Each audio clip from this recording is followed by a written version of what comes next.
High Court Judge, lawyer of the advocate. Singam, he's the Singam.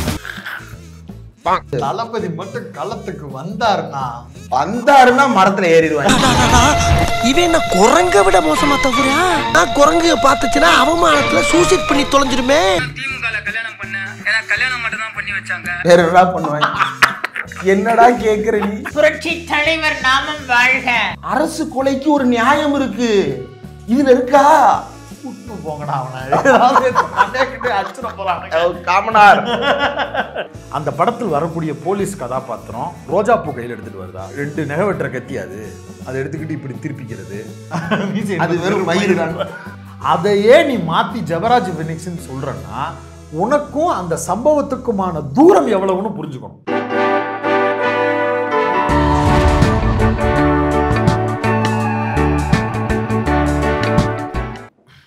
High Court Judge, lawyer of the advocate. Singam, he's the Singam. அதாவது தளபதி மட்டும் களத்துக்கு வந்தாருன்னா மரத்துல ஏறிடுவாங்க. இவன் என்ன குரங்க விட மோசமா தகுறியா? நான் குரங்கு பாத்துச்சுன்னா அவமானத்துல சூசைட் பண்ணி தொலைஞ்சிருமே. அதாவது உலகத்துல ஒவ்வொரு ஆர்ப்பாட்டத்துக்கும் ஒவ்வொரு தலைவருக்கும் ஒரு அடையாளம் இருக்கும், ஒரு கோஷம் இருக்கும். ஆமா, இப்ப ஜெயலலிதா அப்படின்னா அண்ணா நாமம் வாழ்க. ஆமா, புரட்சி தலைவர் நாமம் வாழ்க. அந்தமா சொல்லும் போதே கேவலமா இருக்கும். மக்களுக்காகவே நான் செய்வீர்களா? அந்த மாதிரி ட்ரெண்ட் இருக்கு. இப்ப கலைஞர் அப்படின்னா என் உயிரினும் மேலான அன்பு உடன்பிறப்புகளே. எம்ஜிஆர் அதே மாதிரிதான், உடன்பிறப்பாகிய ரத்தத்தின் ரத்தங்களே. இப்ப அதே போல இப்ப சீமானுக்கு கூட என் ஆளுநர் சொந்தங்களே அப்படின்னு ஒண்ணு இருக்கு. அந்த மாதிரி தாவேகா கூட்டம்னா என்ன இருக்கும் அப்படின்னா, நண்பா மரத்து மேல ஏறாது நண்பா, பழகிருச்சு. இடையில வேற நாம ரொம்ப கட்டுப்பாடானவங்க, நாம ரொம்ப ஒழுக்கமானவங்க, அதை மட்டும் சொல்லாதீங்கடா. அவன் ஏறி பழகிட்டான், நான் சொல்லி பழகிட்டேன். முதவாச்சு வெறுமனே ஏறுவானுங்க, இப்ப ஏறி மரத்துக்கிட்ட பாக்ஸிங் தான் போடுறான். ஒரு கிருக்கேன் நீங்க டெலிஸ்கோபிக் லென்ஸ்ல ஜூம் போனீங்கன்னா அங்க இன்னொரு அணில் இருக்கு. அணில தாக்குதி இப்ப சித்திரவதைக்கு உட்படுத்தி இருக்கிறாங்க. இது நீ அணில்னா அப்ப நான் யாரு? அந்த மாதிரி. இப்ப என்னன்னா, ஒரு நிகழ்ச்சி நடத்துறேன், ஒரு கண்டன ஆர்ப்பாட்டம் நடத்துறேன் அப்படின்னு சொல்லி கேட்டது அனுமதி. காவல்துறையிட்ட அனுமதி கேட்கறதுக்கு முன்னாடியே கோர்ட்டுக்கு போயிட்டீங்கன்னு காவல்துறை தரப்புல இருந்து சொல்லிட்டாங்க. கோர்ட்டுக்கு போய் என்னென்ன வியாக்கியானம் பேசி அந்த அனுமதியை வாங்கினேன். அந்த அனுமதியை வாங்கினதுக்கு கொடுத்த வியாக்கியானங்கள் இருக்குல்ல, கட்ட பறக்குது, இது தெரிக்குது அப்படின்னு ஒரு மீம்லாம் வரும்ல, அது மாதிரி இவனுங்க எங்கிட்ட இருந்தெல்லாம் ஆள் வருவான். சிங்கம் சூர்யா டைலாக் சொல்ற மாதிரி ஊருக்கு 2 டாடா சும்மா இறக்கி காட்டணுமான்னு ஒட்டுமொத்த தமிழ்நாடே திரண்டு வந்து சென்னையில் நிற்க போகுதுன்ற அளவுக்கு பில்டப் கொடுத்தானுங்க. இன்னும் குறிப்பிட்டு சொல்ல போனா இவனுங்க புதுசாக ஆரம்பிச்சிருக்கிற கம்பெனி, 7வது ஃப்ளோரில் ஆரம்பிச்சிருக்கிற கம்பெனியில் வேலை பார்க்குறவர் என்கிட்ட சொல்கிறாரு, தலைவா சாலிடாக 28,000 பேர்லேருந்து 30,000 பேர் பிளான் பண்ணுறாங்க தலைவா, வந்துடுவாங்கன்னு நினைக்கிறேன் தலைவா அப்படின்னாப்புல. சரிங்க தலைவா வைங்கடா, அதனால நானும் அதை பற்றி எதுவும் கண்டுக்கல, முதல்ல வரட்டும் பார்ப்போம் அப்படின்ட்டு. இவ்வளோ வியாக்கியானமும் பேசிட்டு ட்ரோன் எடுத்து போட்டு ஷாட்டை பார்த்தா 5,000 பேரை தாண்டலை. இதற்கு இவங்க சொன்ன வியாக்கியானங்கள் 28,000 பேரா, அதோட சேர்த்து திமுகல இருந்துலாம் ஆள் வருவான், அதிமுகல இருந்து ஆள் வருவான், நாம் தமிழர்ல இருந்து ஆள் வருவான். அப்படி ஒருத்தன் வந்திருக்கான், நான் பார்த்தேன் வீடியோ. ஒருத்தன் வந்தவன் கேளுங்க, பயங்கரமா. எம்ஜிஆர் எப்படி 10 கிலோ ஜெயிச்சாரா? 10 கிலோ எங்கால் வீட்ல டீ சாப்பிட்டே அழகா ஜெயிப்பாரு. இவருக்கு வந்து ஒரு மன வருத்தம் உண்டு. என்னன்னு, அந்த மன வருத்தத்தினாலதான் இவர் இந்த கூட்டத்துக்கே வந்திருக்காரு. அதுதான் அடுத்த கட்டு. எங்களுக்கு பிடிச்சிருக்கு, ஆட்சி பிடிச்சிருக்கு. திமுகல கல்யாணம் பண்ண சும்மா பேருக்கு சொல்ல, ஏன்னா கல்யாணம் மட்டும் தான் பண்ணி வச்சாங்க. வேற என்னடா பண்ணுவாங்க? என்னடா கேக்குற நீ? கல்யாணம் தானா பண்ணி வைக்க முடியும், நீ எப்படி வாழணும்லாமாடா அவங்க சொல்ல முடியும்? இப்படி ஒரு சிலரை கூட்டு வந்திருக்கிறாங்க. நீ எனக்கு கல்யாணம் பண்ணி வச்ச பாவத்துக்கு இந்த திமுக ஆட்சி தம்பி, குடும்ப நல நீதிமன்றங்கள்ல போய் தீர்த்துக்க வேண்டியது விஷயம். ஆமா, அதையே நீ அண்ணன் எடுத்துட்டு போன. அந்த பஞ்சாயத்தை நீ வந்து ராஜ்மோகன்ட்டையும் புஷி ஆனந்தையும் கொண்டு போய் எப்படி தீர்ப்ப? எனக்கு வேற ஒரு மாதிரி சந்தேகமா இருக்கு. உங்க அண்ணன் பேரு எதுக்கு ஃபேமிலி டிஸ்பியூட்டுக்குள்ள வரணும்? இது தேவையில்லாத பிரச்சனையை உங்க அண்ணனுக்கு இழுத்து விடுது. அதை நீ அறவே செய்யக்கூடாது, அந்த வேலையை நீ செய்யாத. இது தேவையில்லாத. இதுல 20,000 பேரை நிப்பாட்ட போறேன்னாங்கல்ல, யார நிப்பாட்டினாங்க அப்படின்னா நம்ம பின்னாடி கட்ட ஒரு வீடியோ போட்டுருக்கு. இதுல எனக்கு ஒன்றும் மாற்ற கருத்து இல்லை.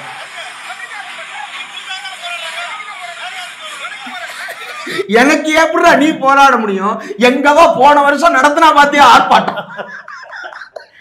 அதுல ஒருத்தர் வராரு இப்ப, அப்படிதானே நல்லா ஓட்டி கேப்ப, இதே மாதிரி போய் ஓட்டி கேளு, தமிழ்நாட்டுல ஆட்சி அமைச்சிடலாம். ஆனாலும் ஒரு இன்னர் ஈவில் எனக்கு வந்து சிரிக்கிறான். வாழ்த்துக்கள். தட்டு கருப்பு சட்டைக்காரன் நன்றி அண்ணா, பல நாள் வன்மகன். தாவேக்காவுக்கு முழு அது நடத்துங்க, அதெல்லாம் விடுறா. அதைத்தான் அப்ப என்ன சொன்னாங்க, 28,000 பேர் வெவ்வேறு கட்சிகளில் இருந்து எல்லாம் எங்களுக்கு ஆதரவாளர்கள் வந்துருவாங்க, அதனால ஒட்டுமொத்த சென்னையே ஸ்தம்பிக்கும். அதனாலதான் அவங்க என்ன கேட்டாங்க, வழக்கமா நம்ம ஒரு ஆர்ப்பாட்டம், ஒரு போராட்டம், ஒரு கண்டன ஆர்ப்பாட்டம், பொதுக்கூட்டம் இப்படிதான் நடத்தணும்னா இருக்கவே இருக்கு தேல்பத்ரி சிங் வள்ளுவர் கூட்டத்தை எடுத்துக்கங்கப்பா அப்படின்வாங்க. 2 டைப் இருக்கு போராட்டத்துல. ஒண்ணு ஒரு மாஸ் கேதரிங்கை காட்டுறது, இன்னொன்று வந்து அடையாள ஆர்ப்பாட்டம். இப்போ பெரிய பெரிய கட்சிகளே கூட அந்த வள்ளுவர் கோட்டை அடையாள ஆர்ப்பாட்டம் அப்படின்றத செய்வாங்க. எதற்காகனா ஒரு சாலிடாரிட்டி காட்டுறதுக்காக, அந்த இஷ்யூல நாங்கள் இருக்கோம் அப்படின்றத பதிவு செய்யறதுக்காக அந்த ஆர்ப்பாட்டத்தை நடத்துவாங்க. அதுக்கப்புறம் கொடுக்குற அந்த பிரஸ் மீட் தான் அதுல முக்கியம். இதை வந்து ஃபர்ஸ்ட் இதை கொடுத்துருவாங்க. அதுக்கு பிறகு அப்புறம் சேப்பாக்கத்துக்கிட்ட பிரஸ் கிளப்புக்கு போயிருவாங்க, அங்க போவாங்க. அப்புறம் அங்கேயே அந்த கார்னர்ல அந்த பிரிட்ஜுக்கு கீழே ஒரு இடத்த கொடுப்பாங்க. அங்க வந்து முழக்கங்கள் இடுவது அது மட்டும் தான் பண்ணுவோம், ரோட்டுக்குள்ள வர விட மாட்டாங்க. ஆனா விஜய் வர்றாருன்ன உடனே அப்தா தண்டி சாலை, அது அத்தனை மக்கள் போக்குவரத்து வரக்கூடிய சாலையை போட்டு நிப்பாட்டிட்டு, நீ வந்து கூட்டமே 28,000 உன் ஆஃபீஸுக்குள்ள உங்களுக்குள்ள பேசுறதுக்கே அந்த கணக்கு சொல்றேன்னா, பொதுமக்கள் மத்தியில் நீ எப்படியெல்லாம் வடை சுடுவ? ஏன்னா கடந்த காலங்களில் திரைப்படங்களுக்கு நீ வடை சுடுறவங்க தானே. இந்த படம் 500 கோடி, வாரிசே 500 கோடின்னு சொன்னவங்க, அதை தேனாண்டால கூப்பிட்டு உங்களை வச்சு ப்ரொடியூஸ் பண்ற திருப்பி வரவே மாட்டேங்கிறான்ற வருத்தம் எல்லாம் இருக்கு. அப்ப வடை சுடுவதற்கென்றே பிறந்தவர்கள் நீங்க. ஆனாலும் நீங்க சுடுற வடையவும் சரி ரைட், இது ஒரு வடையா இருந்துடக்கூடாது, ஒருவேளை உண்மையா இருக்குமோ அப்படின்னு துப்பாக்கி வெற்றியை பார்த்து நம்பின மாதிரி, இந்த மெர்சல் வெற்றியை பார்த்து நம்பின மாதிரி, அப்படி எதுவும் உண்மையா இருக்குமோ அப்படின்னு அஞ்சு என்ன பண்ணுவாங்கன்னா, பெரிய ரோடா எடுத்துக்கோங்க, 2 கிலோமீட்டருக்கு கூட்டமே வந்துருச்சுனாலும் சிரமப்படுவீங்க, அதனால மெரினாலே பார்க் பண்ணிக்கங்கன்னு சொல்லுவாங்க. அதுல உங்க பொதுச்செயலாளர் சொல்றாரு, எங்களை 8 கிலோமீட்டர் நடக்க வச்சுட்டாங்க. உன்னை பார்த்தா 8 கிலோமீட்டர் நடக்கிற மாதிரி தோணுமா? நம்ம அதை பேசலாமா? 8 கிலோமீட்டர் யாராவது நடக்க வைப்பாங்களா? மெரினா பீச்ல 8 கிலோமீட்டர் எங்க இருந்து எந்த எல்லைக்கு நடப்பேன்? ஆனா அனுமதிச்சது என்னமோ 1.25 கிலோமீட்டர். பார்க்கிங் கேட்கறதுன்றது உரிமை. அதுக்கு எங்க கேட்டிருக்காங்க? எங்க தீவுத்திடல பார்க்கிங் கொடுத்துரு. நீ தீவுத்திடல போராட்டம் பண்றதை கேட்டாலும் பரவாயில்ல, தீவுத்திடல மொத்தம் பார்க்கிங் கொடுக்கணுமா? நான் ஒரு ட்ரோன் ஷாட்டு, புதிய தலைமுறையோட ட்ரோன் ஷாட் ஒன்று தர்றேன், அதை போட்டு பாருங்க.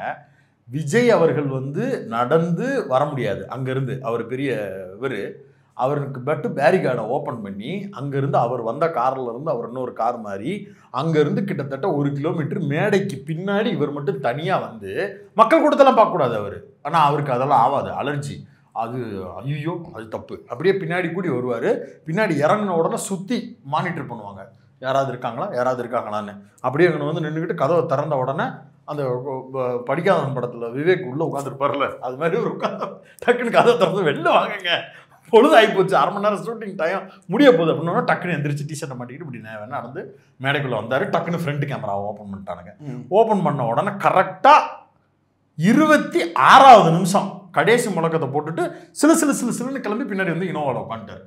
மொத்த போராட்டமே 26 நிமிஷம் தான் நடந்துச்சு. இங்க நான் முதல்ல ஆர்ப்பாட்டம்னு உடனே மடப்புறத்துக்கு தான் போயிட்டாங்கன்னு நினைச்சேன். அந்த ஊருக்கா? நான் வந்து நேற்று தோழர் ஒருத்தட்ட பேசும்போது எங்கண்ணா சிவகண்ண அங்கதானே அண்ணன் சுத்திட்டு இருக்காப்ல அப்படின்னு பிறகுதான் தெரியுது சிவானந்தா சாலையில தான். அவர் ஆக்சுவலா பனையூர்ல வீட்டுல வச்சு எல்லாத்தையும் பேசி முடிவு பண்ணி அப்படி வச்சாரு. அதுக்கு பிறகு அந்த 24 பேர் குடும்பத்தையும் வீட்டுக்கே கூப்பிட்டு முதல் நாள் பேசிட்டாரு. ஆமா, அது அந்த அரிசி முட்டை யாரோ ஒரு ஸ்பான்சர், ஆமா, அதோடைய முடிச்சிடலாம்னு முடிவு பண்ணிட்டாங்க.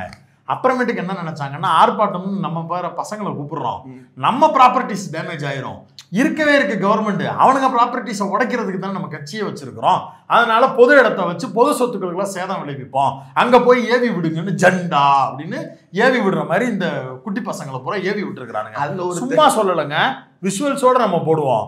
ஒருத்தன் மேல ஏறி நின்று ஒரு பையன் கொடியை கலட்டிட்டு சரி ரைட் ஏதோ புரட்சிகர முழக்கம் பண்ண போறான் போல இருக்கு அப்படின்னு நான், கொடியை கலட்டி போத்த போறான் அல்லது கொடியை எடுத்துட்டு போறான்னா கரும இதே வேண்டா வாங்குவான்னு தூக்கி போட்டு அந்த கம்பியை உருவிட்டு ஓடுறான். இதே மாதிரி 150 கம்பத்துல அவனுக்கு தெரிஞ்சிருக்கு எது தேவையானது எது தேவையில்லாததுன்னு, தூக்கி எறிஞ்சிட்டான். அடுத்த வேலை சோத்துக்கு இந்த கொடியா கம்பியை கொண்டு போய் கடையில போட்டா 50 ரூபா தேரும் சாப்பிட்டுக்கலாம். அதோடு மட்டும் இல்லாம அந்த சாலையில் நடுவுல இருந்த பேரிகார்டுகள் அத்தனையும் அடிச்சு நொறுக்கி நம்ம செடி வச்சு டிவைடர்ல இரும்புல சில்வர் கம்பி ஒண்ணு மாட்டிருப்போம்ல, அதை பூரா அச்சு நகட்டி எடுத்துட்டானுங்க. இவனுக்கு ஏற்கனவே ரோஹிணி தியேட்டர் சீட்டை கிழிச்சவனுங்க. இதுக்கு தண்டாளுவரேன்ற பேர்ல விஜய் தான் போனை போட்டு ரோஹிணி தியேட்டர் ஓனர்கிட்ட நான் அந்த செலவு என்னன்னு பாக்குறேன்பான்னு சொன்னாருன்னு ரோஹிணி தியேட்டர் ஓனர் சொன்னாரு. அந்த பாவத்துக்கு தான் அவங்க குடும்பத்துல இருந்து ஒருத்தர் கட்சியில சேர்ந்துட்டாரு. இவங்க வந்து இதெல்லாம் பண்ண மாட்டாங்க. யார் இது? அந்த பையன் வினோஜ் பி செல்வத்தோட ஃபேமிலி ரிலேட்டிவ்ல ஒரு பையன் இருப்பார்ல, அவருக்கு தாவைக்கால தான் இருக்கிறாப்ல. அப்படியா? இப்படி வந்து ஒரு சில கும்பல்கள் ஏதாவது டேமேஜ் ஆச்சுன்னா ட்ரெஸரியில இருந்து டைரக்டா எடுத்துக்கலாம். அதுக்கு அடுத்து கடைசியா ஒரே ஒரு படம் அதை தேட்டரே மொத்தமா அண்ணன் பேர்ல நம்ம ஒன்று வாங்கிடுவோமா அப்படின்ற எண்ணத்துல இருந்து வந்திருப்பாங்க போல. இது ஒரு பக்கம் ஓடுது. இப்ப பப்ளிக் பொருள், அது வந்து பொது சொத்து. இந்த சொத்துக்கள் எல்லாமே நேற்று நடந்த வெறும் 28 நிமிட ஆர்ப்பாட்டத்துக்கு அவ்வளவும் நொறுக்கி எடுக்கப்பட்டிருக்கு. அந்த பிரத்யேக காட்சிகள் பலவும் வீடியோவில் ஒளிபரப்பப்படும். அந்த பத்திரிகையாளர்களை போட்டு தாக்கி இருக்கிறாங்க. ஆமா, பத்திரிகையாளர்கள் போய் நேரடியா அங்க நிற்கக்கூடியவர்கள்ட்ட போராட்டம் எதுக்கு நடத்துறீங்கன்னு கேட்குறாங்க. எல்லா மக்களுக்கும் போராட்டம்னா என்னன்னு தெரிஞ்சிருக்க வேண்டிய அவசியம் இல்லை தான், புரிஞ்சுக்கிறலாம். ஆனா பத்திரிகையாளருடைய வேலை அது. போராட்டக்காரர்களில் யாராவது ஒருத்தர் நல்லா ஷார்ப்பாக பேசினார்னா அது அன்றைக்கி சோசியல் மீடியாவில் வைரல் ஆகும். அதன் மூலமாக சேனலுக்கு ஒரு பெரிய வேல்யூ வரும், வியூவர்ஷிப் இருக்கும், என்கேஜ்மெண்ட் இருக்கும். அப்படிங்கிறது பத்திரிகை ஊடகங்கள் இருக்கக்கூடிய எல்லோரும் செய்யக்கூடிய வேலை தான். திமுக நடத்தக்கூடிய ஆர்ப்பாட்டத்துக்கும் போவாங்க, அதிமுக நடத்தக்கூடிய ஆர்ப்பாட்டத்துக்கும் போவாங்க, எல்லாத்துக்கும் அது நடக்கும். ஒரு சிலர் லூஸ் டாக் விடுவாங்க. இல்லை, தெரியாமல் இருக்கிறதுன்றது எந்த எல்லையில் அக்செப்டபிள்னா, இப்போ ஜல்லிக்கட்டு போராட்டம் நடந்தது. அந்த போராட்டம் வந்தபோது அது ஒரு பெரிய இது. இப்போ தமிழகத்திலே நம்ம பார்த்தோம் அப்படின்னா, இப்போ நீங்கள் ஒரு பக்கம் நின்றுட்டு இருந்திருப்பீங்க, நான் ஏதோ ஒரு பக்கம் உட்காந்துட்டு இருந்திருப்பேன், யாரோ ஒருத்தர் இன்னொரு பக்கம் நிற்பான், ஒரு 2000 பேர் 3000 பேர் உட்காந்துருப்பாங்க. அப்படின்னா அங்கங்கே 100 பேரா அல்லது 10 பேரா 20 பேரா சேர்ந்துருப்பாங்க. ஒருத்தன் பீட்டா ஒளிகம்பான், ஒருத்தன் கோர்ட்டை கண்டிச்சுக்கிட்டு இருப்பான், ஒருத்தன் சின்னம்மாவை கண்டிச்சுக்கிட்டு இருப்பான், ஒருத்தன் ஓபிஎஸ் தேடிக்கிட்டு இருப்பான், இன்னொருத்தன் வந்து ஸ்டாலின் வாங்கன்னு கூப்பிட்டு இருப்பான், மதுரையில் சீமானுக்கு வாட்டர் பாட்டில் விடுவான். இப்படி ஒவ்வொருத்தனுக்கு ஒன்று இருக்கும். ஆனால் பொது நோக்கம் என்ன?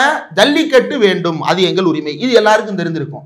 வர்றவனுக்கு இந்த மாதிரி லாக்அப் டெத்துக்கு எதிராக அவ்வளவாவது தெரிஞ்சிருக்கணும். இல்லை அஜித்குமார் இறந்து விட்டாரு, இந்த பையன் மடப்புறம் பையன், அந்த பையன் இறந்து விட்டாரு, அந்த ஏதாவது தெரிஞ்சிருக்கணும். எதுவுமே தெரியாம அந்த பையன் வந்து சொல்றாப்புல, ஒரு பையன் நீங்க யாரு ஃபேனுன்னு கேட்குறாங்க. பார்த்த உடனே தெரிஞ்சிருச்சு இவர்கிட்ட என்ன கேட்கறதுன்றத. அப்ப என்ன, நான் ஃபேன் கிடையாது, எனக்கு தான் அல்லு அர்ஜுனும் ராம் சரணும் ஃபேன்ஸு. நான் இப்போ வந்து நம்பர் ஆஃப் த லீடர் அப்படின்ற கட்சியில் இணைந்திருக்கேன் அப்படின்றாரு. அப்புறம் வந்து அவர் என்ன போராட்டம் கேட்டால் தெரியல அப்படின்றாரு. கையில் வச்சிருக்கீங்கல்ல அது என்ன அப்படின்றாங்க. இது கொடுத்தாங்க வச்சிருக்கேன் அப்படின்றாரு. அவர் வந்து முழுக்க ஒரு மனநலம் பாதிக்கப்பட்டவர் போல தான் பேசிட்டு இருந்தாரு. அவர் விஜய் ஃபேனுங்கிறதுக்காக நான் அதை சொல்லலை, அவர் வேற மாதிரி பேசுனதுனால அதை சொல்றேன். அது ஒரு ஓரமா இருக்கட்டும். தெளிவான இல்லை. இப்போ இதுல என்னன்னா, நீங்க சொல்றீங்கல்ல சாரி மாடல் கவர்மெண்ட்னு, இது தெரியல மாடல் கட்சி, தெரியல மாடல் ஆர்ப்பாட்டம். எங்க நடந்தாலும் அப்படித்தாங்க பூத்து முகவர்கள் பூத்தி ஏஜென்ட் கூட்டம் நடத்தினாங்க. அதுல அந்த பிள்ளை வந்து என்ன கூட்டம் தெரியாது அப்படின்னு,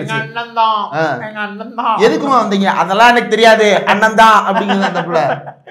அப்ப தெரியல மாடல் கட்சி அல்லது தெரியல மாடல் ஆர்ப்பாட்டம் அப்படிதான்.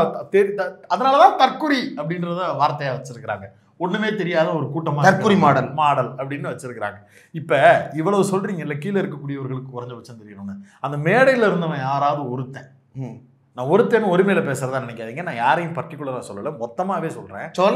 யாராவது ஒரு ஆளு இந்த காவல்துறை மரணங்கள் கஸ்டடியல் டெத்தில் இருக்கக்கூடிய சாரத்தையும் அதற்கு காரணமானவர்கள் யார் என்பது குறித்தான என்னன்னு அரசு கொலைக்கு ஒரு நியாயம் இருக்கு, இதுல இருக்கா? கூட்டுன்னு போங்கடா அவனை, அச்சுட போறாங்க.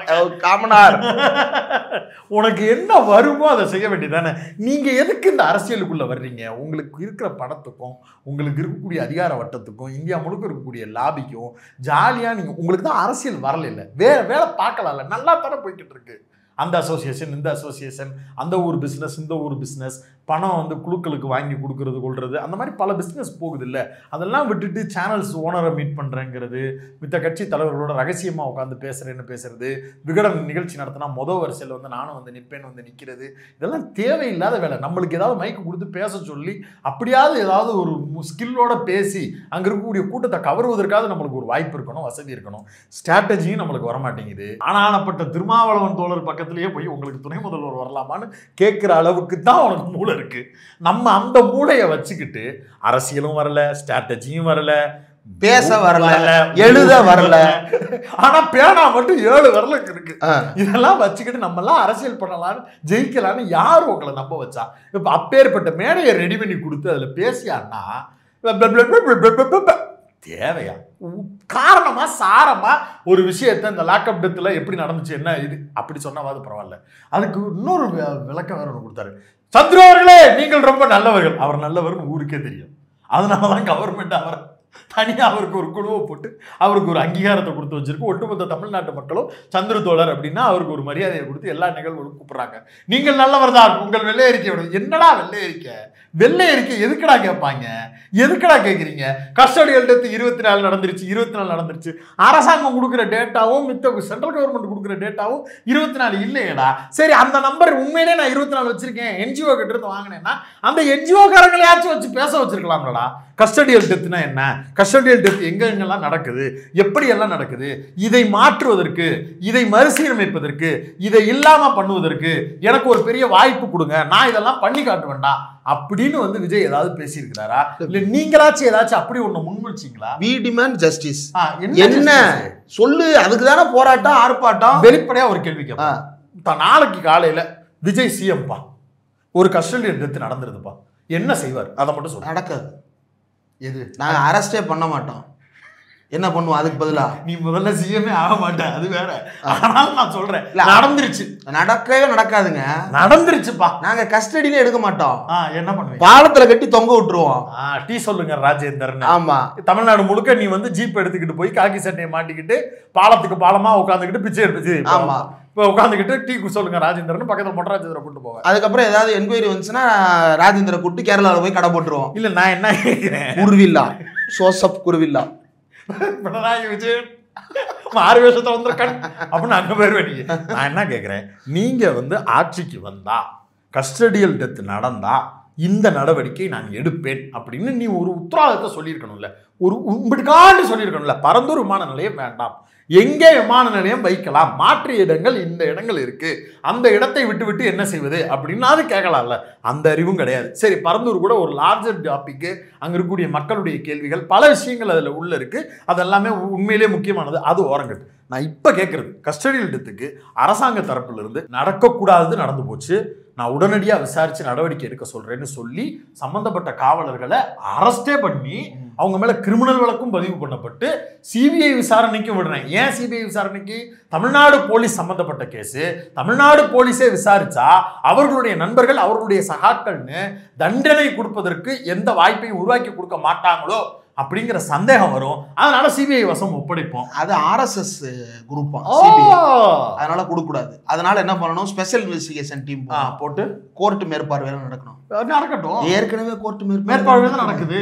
இதுல என்ன புதுசா நீ சொல்ல வந்த? அதான் இவர் ஏற்கனவே சொன்னார் இல்ல, ஞாபகம் இருக்குல்ல, போன கேஸ்ல, அண்ணா யூனிவர்சிட்டி கேஸ்ல, ஆமா, சிறப்பு நீதிமன்றம் அமைக்கணும். தீர்ப்பு கொடுத்ததே சிறப்பு நீதிமன்றம் தான் தீர்ப்பே கொடுத்துச்சு. சரி, நீ வந்து மாநில உரிமை கேட்கிறேன்னு ஆளுநரை போய் பார்த்த, அது மட்டும் எந்த கணக்குல வருது? ஆர்எஸ்எஸ் கிட்ட போய் நீ மட்டும் பண்ணி கொடுக்கலாமா? இந்த கேள்வி எல்லாம் திருப்பி இருக்கிறவங்க கேட்பாங்கல்ல. எந்த கேள்வி குறித்தும் பதில் கிடையாது. நம்மளுடைய நோக்கம் என்ன? இந்த போராட்டத்தின் மூலமாக நீ என்ன சொல்ல விரும்பின? 27 பேரை கூப்பிட்டு வந்த, எங்க அண்ணன் வாழ்கன்னு ஒரு அம்மாவை கூப்பிட்டு உன்னுடைய புகழ் பாடுவதற்காக மட்டுமே அந்த அம்மாவை பயன்படுத்துறது. இதுல பத்திரிகையாளர்ன்ற பேர்ல பேரும் இல்ல, ஆதவர்ஜுனாட்டையும் அவர் பேர் என்ன, அம்பலத்தி புஷிட்டையும் பேரோல்ல இருந்துகிட்டு பத்திரிகையாளர்ன்ற பேர்ல இருக்கிற கும்பல் 1-2 சொல்றது என்ன சொல்லுது? மேசிவான கிரவுட், மேசிவான அட்டம்ப்ட், 24 பேரையும் மேடையில ஏற்றி செஞ்ச சம்பவம் இருக்கு. தமிழ்நாட்டு அரசியல் வரலாறுல இப்படி ஒரு சம்பவம் நடந்தது கிடையாது. மேடை ஏறினதே 18 பேர் தான். நீயா எதுக்கு 24 பேர்லாம் எழுதுற? சரி, இப்ப இதுல வர்றாங்கல்ல, ஏறிட்டாங்கல்ல, ஏறின வரைக்கும் ஓகே, யாருக்குமே மறுப்பு இல்லை. ஒரு கூட்டத்தை நடத்தியாச்சு, அவ்வளவுதான். இவ்வளவு நாள் வாழ்னு கூட்டம் முதலடையா வந்துட்டேன், ரைட், வாழ்த்துக்கள். மூத்த பத்திரிகையாளர் நம்ம இவர் தராசு சியாம் சாரு, பிரியன் சாரு, ஆர்கே சார், இப்போ இந்த 3 பேருமே வந்து புதிய தலைமுறையில், அவங்க வந்து புதிய தலைமுறை இப்போ வந்து அரசியல்வாதிகளை கூப்பிட்றதே கிடையாது, எல்லாமே வந்து பத்திரிகையாளர்கள்லேயே தான் போகிறது. அப்போ அதில் அந்த 3 பேருமே சொல்கிற விஷயம் என்ன அப்படின்னா, நல்ல விஷயம், மேடை அமைத்தது நல்ல விஷயம், ஆனால் அப்படின்னு வழக்கமான ஆண்டாள் இல்ல, இது இவங்களோட ஆனாள். என்ன ஆனாள் அப்படின்னா, என்னதாங்க சொல்ல வர்றீங்க, உங்களுடைய கருத்து என்ன, எதுக்கு போராடுறீங்க, என்ன நீதி கேட்குறீங்க, போலீஸ் ரிஃபார்ம்ஸ்ன்னு சொல்றீங்கன்னா அந்த ரிஃபார்ம்ஸுக்கு எதையாவது ஒன்று ப்ரொபோஸ் பண்ணுங்க, அதை வச்சு அழுத்தம் கொடுங்க. அதுல நம்ம ஷியாம் சார் தான் சொல்றாரு, விஜய் ஒன்றை புரிஞ்சுக்கணும், அவர் ரொம்ப மென்மையா சொல்றாரு, நடக்கிற விசாரணையே சிறப்பு புலனாய்வு விசாரணை தான் நடக்குது, கோர்ட்டு தான் இந்த இதை மேற்பார்வை செய்து கோர்ட் ஆர்டரும் கொடுத்துருக்கு. என்னன்னா வெறுமனே அஜித்குமார் அவர்கள் மரணம் மட்டும் அல்ல, நிக்கிதா யாரு, அவங்க கொடுத்த வழக்கினுடைய உண்மைத்தன்மை என்னன்றதையும் சேர்த்து விசாரிங்கன்னு சொல்லி தான் அடுத்த வாய்தாவே போட்டிருக்குதுன்றத ஷியாம் சார் சொல்றாரு. பிரியன் சார் அதை தான் கேட்கிறாரு, கூட்டத்தெல்லாம் கூட்டுன சரி, என்ன ஜஸ்டிஸ் டிமாண்ட் பண்றீங்க அப்படின்னு. நம்ம ஆர்கே சார் இன்னொரு கருத்தை சொல்றாரு. அவர் என்ன சொல்றாருன்னா, இவ்வளவு காலமாக மனித உரிமை ஆர்வலர்கள் போராடுறாங்கல்ல, அவங்க எல்லாருமே தீர்வுகளை முன் வச்சு போராடுறாங்க, அல்லது அவங்கள்ட்ட மாற்றத்திற்கான திட்டம் ஒன்று இருக்கு. உங்கள்கிட்ட என்ன திட்டம் இருக்கு, நம்ம கேட்டதுதான், உங்கள்கிட்ட என்ன திட்டம் இருக்கு அதை சொல்லுங்க. போலீஸ் ரிஃபார்ம்ஸ் பத்தி பேசுங்க. அடிப்படையான குணாதிசயங்களில் எந்த மாற்றத்தையும் பேசாம நீங்களும் காவல் நிலைய மரணத்தை கண்டிக்கிறேன்னு சொன்னா அப்படின்னா, இது எல்லாரோட சேர்ந்து எல்லாரும் தான் கண்டிக்கிறான். யார் கண்டிக்காம இருக்கு? ஏடிஎம்கே கண்டிக்குது, பாஜக கண்டிக்குது, கண்டிக்குது. நான் கம்ப்ளைண்ட் தான் கொடுத்தேன், அவங்க அடிச்சு கொண்டுட்டாங்க, நான் தப்பு அப்படின்னு கண்டிக்கிறதே. தமிழ்நாட்டுல யாருமே அதை நியாயப்படுத்த மாட்டாங்க, அவ்வளவு பேரும் கண்டிக்கத்தான் போறாங்க. ஒரு தலைவர் அப்படின்றவர் ஒரு தீர்வு சொல்லணும், அல்லது குறைந்தபட்சம் ஒரு மாற்று திட்டத்தை முன்வைக்கணும்ல. சாமானியர் வைக்க தேவையில்ல, ஏன்னா அவன் சாமானியன், அவனுக்கு கண்டிக்க தான் தெரியும். தலைமை பண்புன்றது என்ன, தீர்வை நோக்கி நகர்த்தது தானே. அதுக்கு என்ன சொல்யூஷன் இருக்கு? எதுவுமே இல்லை. இப்படி போட்டு 3 பேர் 3 கூறா போட்டாங்க. ஒட்டுமொத்தமா போலீஸ் ஸ்டேஷன்ல கொலை நடக்குதுங்கிறதே இந்த மனுஷனுக்கு நேற்று தான் தெரியும். அப்படி கூட்டு 24 பேரை நிப்பாட்டி உங்க குடும்பத்துல நான் இருந்தேன், இந்த மனுஷன் உண்மையிலேயே நம்புவாப்ல. இந்த 4 வருஷத்துலதான் போலீஸ் கொலையே நடக்குது, அதுக்கு முன்னாடி கொலையே நடக்குது. 400 கொலை நடந்திருக்கு. ஆமா, போன 10 வருஷத்துல அதிமுக ஆட்சியில இவர்கள் எல்லோரும் என்ஜிஓவின் ரிப்போர்ட் கேட்டா, அந்த என்ஜிஓவின் ரிப்போர்ட்டின் அடிப்படையிலேயே கணக்கில் எடுத்தா 400க்கும் மேற்பட்ட கஸ்டோடியல் டெத் நடந்திருக்கு. கஸ்டோடியல் டெத் எங்க நடந்தாலும் அயோக்கியத்தனமானது, கண்டிக்க தந்தது. அதை பத்தி போன உட்கார்ந்து பேசுவோமே பேசி இதுல ஒரு குரூப் வரும், நம்ம ஏதோ கஸ்டோடியல் டெத்தை நியாயப்படுத்துற மாதிரி 4 வருஷமா பேர் இல்ல நான் சொல்றேன், நினைச்சுக்கடா இல்ல நினைச்சுக்கிட்டோம். இருந்தாலும் நம்ம பார்வையாளர்கள் ஒரு சிலரும் மிஸ்லீட் ஆயிடக்கூடாது. 4 வருஷமா பேரலை நடத்துறோம். இந்த 4 வருஷத்துல போலீஸ் எங்கெங்கெல்லாம் தலை தூக்கி இருக்கிறதோ அங்கெல்லாம் நாம் அதை கண்டித்திருக்கிறோம். பொது சமூகம் போலீஸை ஆதரித்த போதும் கூட நாம் அதை கண்டித்திருக்கிறோம். அதனால போலீஸை பத்தி நீ இங்க வராதே தம்பி, விடுவோம். இவ்வளவு மோசமான வேலைய மனநிலையே அந்த மனுஷனுக்கு விஜய்க்கு இப்படிதான் கற்பிக்கப்பட்டிருக்கு. நீ அடுத்து ஒரு படம் எடுக்கிறீல்ல, இப்படி பேசுவோமே, அந்த படத்தில் வரக்கூடிய போலீஸ் கதாபாத்திரம் ரோஜா பூ கையில் எடுத்துட்டு வருதா? அந்த டிஸ்பிளே எடிட்டர் அதை போடியா, இது என்ன 2 நகை வெட்டுற கத்தி, அதை எடுத்துக்கிட்டு இப்படி திருப்பிக்கிறது, இவ்வளவு பெரிய துப்பாக்கி எடுத்துக்கிட்டு இப்படி நடந்து வர்றது. அந்த ஆனந்தி சனியாத்தோட ஒரு புக் எடுத்து அனுப்பிடணும், அது வெறும் மயிறு தான். நீ பகவதி கேசரியை கிண்டியோ எதை கிண்டியோ அது எனக்கு பிரச்சனை இல்லை. போலீஸ் ப்ரூட்டாலிட்டியவும் போலீஸுடைய ஒடுக்குமுறையவும் ஹீரோயிச தோற்றமாக மாற்றி மாற்றி மாற்றி இந்த சமூகத்திட்ட காவல்துறை உதித்து ஹீரோயிசமான மனநிலையை உருவாக்குனதுல பெரும் பங்கு இந்த விஜய்க்கு இருக்கு. இப்பயும் அவங்களுக்கு அதுல எந்த மாற்று கருத்து கிடையாது. அதனால காவல்துறை ஹீரோ என்பதை நீ இப்போதும் காவல்துறை குளோரிஃபை பண்ண, காவல்துறைக்கு ஒத்துழைப்பு கொடு நண்பா, காவலர்கள் நம்மளுக்கு ரொம்ப முக்கியம் நண்பா, இதெல்லாம் பேசவே கூடாது. ஒரு ஆர்ப்பாட்டம் நடக்கும்போது காவல்துறை ஒரு நண்பனா ஒரு காலமும் இருக்க மாட்டான். திரும்ப தான் இருக்கலாம். கரெக்ட். ஆமா, இப்போ போலீஸ் நான் எல்லாம் ஆதாரத்தோட தான் பேசுறேன், கொடுத்துட்டு தான் பேசுவாரு. போலீஸ் அராஜகம் ஒழிக, போலீஸ் அராஜகம் ஒழிக. ஒரு போலீஸ் சும்மா இப்படி வந்தாரு, டக்குன்னு திரும்பி உள்ள போயிட்டான். அந்த வீடியோவும் இருக்கு. அது மண்டபத்துக்கு வெளியே இருக்காங்க, உள்ள போனாரு போலீஸ் முதல் சொல்லி இருக்கிறாப்ல, இவன் போலீஸ் அராஜகம் ஒழிகன்னா தம்பி அப்படின்னு இருக்காரு, உள்ள போயிட்டான். இது எவ்வளவு பெரிய, இது சிரிக்கிறதுக்கு சொல்லல.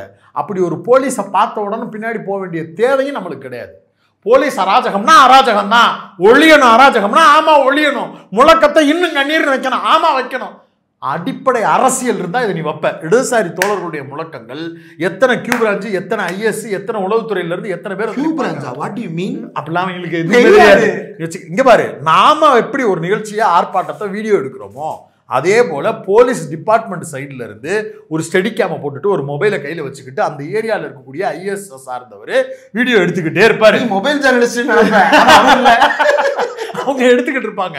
நீ வந்து நாளைக்கு காலையில உனக்கே தெரியாம உங்க பேர்ல ஒரு எஃப்ஐஆர் வந்து ஸ்டேஷன்ல இருந்து வீட்டுக்கு அனுப்பப்படும். போலீஸ் ஸ்டேஷன்ல இருந்து ஆள் வருவாங்க ஆர்ப்பாட்டத்துல, நீங்க இப்படி ஒரு முழக்கத்தை முன் வச்சீங்க, இதற்காக உங்க வந்து நடவடிக்கை எடுத்துருக்கிறோன்னு போலீஸ் அராஜகம் ஒழிகன்னு அந்த இடத்துல கைது செய்யப்பட்டா அங்க நின்று கத்திட்டு வருவார்கள் தோழர்கள். உங்களை மாதிரி வந்து நின்றுட்டு போலீஸை திட்டக்கூடாது நண்பா, காவலர்கள் நம்மளுக்காக எத்தனையோ பேர் நல்லவங்க இருக்கிறாங்க நண்பா, காவல்துறையை கண்டிச்சு நடக்கக்கூடிய ஆர்ப்பாட்டத்தில் எவனாவது இப்படி பேசுவானா? காவல்துறை புரூட்டாலிட்டியின் அடிப்படையில் கொல்லப்பட்டிருக்கிறோம். 24 பேர் உயிர் பறிபோயிருக்குன்னு நீ தான் சொன்ன, நான் சொல்லல. அந்த நம்பர் ஒண்ணு இல்ல. புருட்சலடா புருட்சலடா அப்படின்னா நீ வந்து நம்மளுக்கு இருக்கக்கூடிய அடிப்படை அரசியல் புரிதல்லையே பல பிரச்சனை இருக்கு. அவ்வளவையும் செஞ்சுட்டு வியாக்கியானங்கள் நம்ம பேசவே கூடாது. இந்த மனநிலையில் இருந்து கொண்டு காவலர்களுக்கு எதிராக நான் பேசுறேன்னு இந்த ஆர்ப்பாட்டத்தை நடத்தியது பச்சை ஏகத்தான அப்படி எதுவுமே பேசப்படலை. அப்ப ஆர்ப்பாட்டம் என்பது எதனால் நடத்தப்பட வேண்டியது, எப்படி நடத்தப்பட வேண்டியது, அதனுடைய நோக்கம் என்ன, இப்படி எதுவுமே இல்லாம நமத்து போய் ஒரு கூட்டம் வந்து நின்றுட்டு கிளம்பி போயிருக்கு. ஆமா, இதுல படத்துக்கு டைட்டில் வேற ஜனநாயகன். அதாவது இந்த டைட்டில் எதுக்கு வச்சிருக்கலாம் தெரியுமா? அந்த பிங்க் ரீமேக் நம்ம நண்பர் அஜித் நடிச்சார்ல, அதுக்கு நீ இந்த டைட்டிலை கொடுத்துருக்கணும். பொருத்தமான தலைப்பு. ஒரு நீதி விசாரணைனா நீதி விசாரணை தான். அதுல வந்து மசாலா காரணமாக வேற வழி இல்லாம இப்போ உங்களை மாதிரி ஆளுங்க போலீஸை அடிதடியை குளோரிஃபை பண்ணி வச்சிருக்கிறதுனால தலை அஜித்தும் சேர்ந்து 4 பேரை அடிக்கிற ஒரு காட்சியை வைக்க வேண்டியதாகி போச்சு. கரும்பு எப்படிலாம் மாத்தி தலை அஜித் ஒரு நாள் வாயில வந்து தலை அஜித்னு வராது. இவன் அஜித் குமார்ன்றது தவிர வேற இவனையே தலை அஜித்னு சொல்ல வச்சுட்டீங்களா? நல்லா இருப்பீங்களாடா, நல்லா இருப்பியா தம்பி நீ? அதுல அந்த போர்ஷனை மட்டும் கட் பண்ணி விட்டோம் அப்படின்னா அந்த படம் வந்து ஒரு நீதி விசாரணை என்ன நடக்கும், போலீஸ் அதில் என்னென்னலாம் பண்ணுது, ஒரு வழக்காடு மன்றத்தில் என்ன நடக்கும் அப்படின்றத அப்படி காட்சிப்படுத்திருந்தாங்க. இதுதான் சமூகத்துக்கு தேவை. கத்தி எடுத்துட்டு மீசையை சொரியிறது, குத்தி கிழிச்சிரியா நீ அட்டக்கத்தில சொரிவ, உன் தம்பி எவனாவது ஒருத்தர் ஒரிஜினலா கோடு போட்டு திரிய போறியா, புளியசி மாதிரி தான் தெரியணும். அதுக்கப்புறம் காலம் போறான் கடைசி படம் இழுத்து விட்டுட்டு தெரியுமா? அது இவ்வளவு மோசமான ஒரு கோமாளி கூட்டம் ஒரு நிகழ்ச்சி என்கிற பெயரில் உண்மையிலேயே மக்கள் மீது கன்சர்னோடு இது நடந்திருந்தாலும் பரவாயில்லை. அப்படி எதுவுமே நடத்தாம இதை ஆகோ ஓஹோ என்று புகழுவதற்கு எந்த தார்மீக இப்ப இந்த 24 பேருக்கு அரசு வேலை கேட்கிறேன், வரவேற்கிறேன். 400 பேருக்கும் சேர்த்துக்கேன். ஆமா, எடப்பாடி என்ன செஞ்சாரு? 13 பேர் சுட்டு கொண்டாங்களே, நேரில் போய் பார்த்தாரா? உண்மையிலே உனக்கு தெரியுமா தெரியாதா? அது ஜெயராஜ் தான். அதை ஜெபராஜ்னு சொல்றேன்னா உன் நோக்கம் என்ன? அது சர்ச்சில் பக்கத்துல இருந்தாரு, அவர் பேர் தான் இருக்குன்னு நினைச்சேன். ஜெபராஜ் ஃபெனிக்ஸ்னு சொல்ற அளவுக்கு தான் ஒட்டுமொத்த தமிழ்நாட்டையும் உலுக்கிய ஒரு காவல்துறை மரணத்தின் பெயர் ஜெயராஜ் ஃபெனிக்ஸ். அதையே நீ மாத்தி ஜெபராஜ் ஃபெனிக்ஸ்ன்னு தெரியுது சொல்றேன்னா உனக்கும் அந்த சம்பவத்துக்குமான தூரம் எவ்வளவுன்னு புரிஞ்சுக்கணும். நடிகர் விஜய்க்கு அந்த சம்பவத்துக்கும் சமூகத்துக்குமான தூரம் நான் விரும்புறேன். யாராவது எழுதியிருப்பான் ஜெயராஜ்னு தான் எழுதியிருப்பான். பார்த்த உடனே இவங்க கிறிஸ்டின் ஆச்சே, ஜெயராஜ்னு எப்படிங்க கிறிஸ்டின்ல பேர் வைப்பாங்க? அவங்களுக்கு சவுத்த பத்தியே தெரியாது. அதான் ஜெபராஜ், ஜெபராஜா தான் இருக்கும் அது அப்படின்ட்டு ஏதோ ஜோமாலை மாத ஆலயத்துல இருந்து வந்திருக்கக்கூடியவர் வச்சுட்டேன்.